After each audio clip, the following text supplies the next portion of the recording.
बिस्मिल्लाहिर्रहमानिर्रहीम। अस्सलाम वालेकुम स्टूडेंट्स एंड व्यूअर्स, कैसे हैं आप सब। आज की ये जो वीडियो है ये हमारी 10th क्लास के साइंस मैथ की है और इसमें हम थ्योरम नंबर 2 जो 9 चैप्टर का है, थ्योरम नंबर 1 मैंने जो है वो अपलोड कर दिया अपने चैनल पे, वो आप लोग जाके देख सकते हैं। यहाँ पर हम थ्योरम नंबर 2 जो है वो डिस्कस करने लगे हैं। सबसे पहले अगर आप लोगों ने अब तक मेरे चैनल को सब्सक्राइब नहीं किया है तो काइंडली सब्सक्राइब कर दें। आज की जो वीडियो है थ्योरम्स के मुतालिक है। थ्योरम्स जो हैं वो आप लोगों के लिए बहुत इंपॉर्टेंट है। अगर आप लोगों ने 9th क्लास के पेपर दिए हैं तो आपको पता होगा थ्योरम्स जो हैं वो आपके लिए 9th क्लास में भी आपको 8 नंबर का एक थ्योरम आया था लॉन्ग क्वेश्चन में, और अब भी आपको 8 नंबर का एक थ्योरम आएगा लॉन्ग क्वेश्चन का। ठीक है, तो हम चलते हैं अपने थ्योरम की स्टेटमेंट की तरफ। अगर आप लोगों ने थ्योरम की स्टेटमेंट समझ ली तो मतलब आप लोगों ने सारा थ्योरम जो है वो समझ लिया है। थ्योरम नंबर 2 आप लोगों के सामने स्क्रीन पे है। थ्योरम नंबर 2 ये हमें कह रहा है a straight line drawn from the centre of a circle to bisect a code which is not a diameter is perpendicular to the code. अगर हम पहली जो थ्योरम की पहली जो वर्डिंग्स होती हैं वो हमारी गिवन होती हैं, जो सेकंड पे आ जाता है वो हमारा क्या होता है, हमने जो प्रूफ करना है। उन्होंने कहा है अगर एक सर्कल हो हमारे पास और सर्कल के सेंटर से हम कोई एक स्ट्रेट लाइन ड्रा करें, ठीक है, जो कि किसी कोड को, कोड क्या होती है हमारे पास सर्कल के 2 पॉइंट्स पे जो टच कर रही होती है।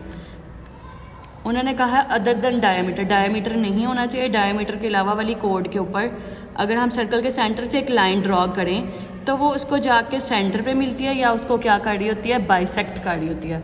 अब हमने क्या प्रूफ करना है कि जो लाइन सेंटर से हमेशा हम ड्रॉ करते हैं वो हमेशा क्या होती है, परपेंडिकुलर भी होगी। परपेंडिकुलर होने का मतलब है यहाँ पर क्या आएगी, 90 का एंगल बनाएगी। ठीक है, सबसे पहले आप लोगों ने लिखना है गिवन क्या है, M is the mid point of any कोड A B open circle with the centre O. M क्या है, मिड पॉइंट है, ओ सेंटर है हमारे पास, ए बी क्या है, कोड के ऊपर। उसके बाद है वेयर कोड A B is not the diameter of the circle, ये सेंटर में से पास नहीं कर रही है क्योंकि सेंटर से पास करेगी तो सेंटर से कोई भी लाइन उसके ऊपर ड्रॉ नहीं कर सकती हैं।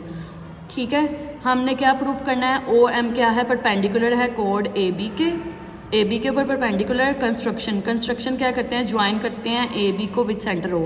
हमने इसको रोटेड लाइन से भी कर सकते हैं और हम इसको सेम लाइन से भी कर सकते हैं, लेकिन जो हमारे पास कंस्ट्रक्शन में आता है, हम जो खुद से काम करते हैं उसको हम कोशिश करते हैं डॉटेड लाइन से ड्रा करें। ठीक है, इसको ओ का नेम दिया है, आपने वही नेम रखने हैं जो आपके थ्योरम के अंदर यूज़ हुए हैं।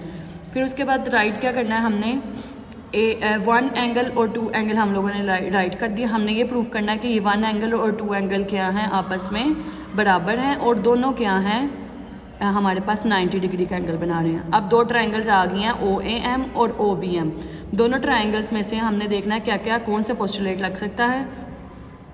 सबसे पहले ए एम और बी एम की वैल्यू क्या है, सेम है। ए एम और बी एम क्या है, हमें सेंटर से पॉइंट से कट कर रहा है तो ये लेंथ और ये लेंथ आपस में क्या होंगे, बराबर। ए एम और बी एम गिवन है, बराबर होंगे।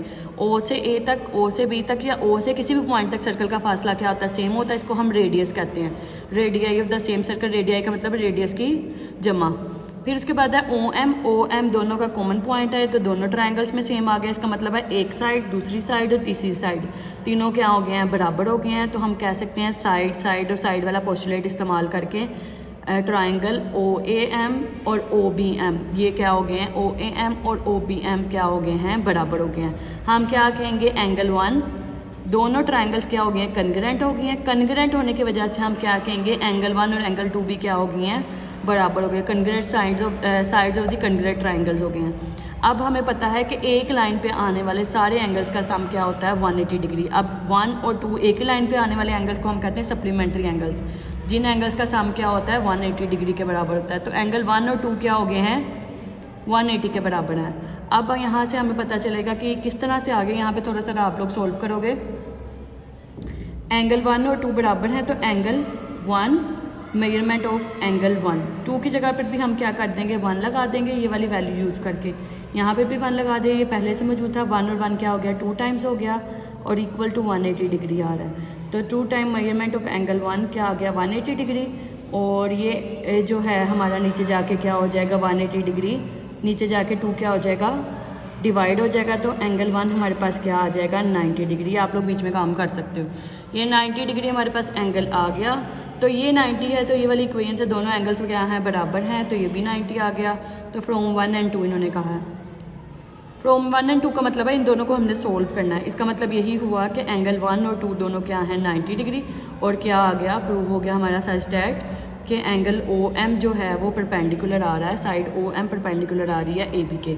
यही हम लोगों ने क्या करना था, प्रूव करना था। इसके साथ ही जो है वो आपकी थ्योरम की वीडियो जो है वो एंड हो रही है। अगर आप लोगों को कोई चीज़ समझ नहीं आई है तो आप मुझे कमेंट सेक्शन में बता सकते हैं। वीडियो को लाइक कर दें और शेयर भी कर दीजिए। इसके साथ ही मुझे इजाज़त दीजिए। अल्लाह हाफ़िज़।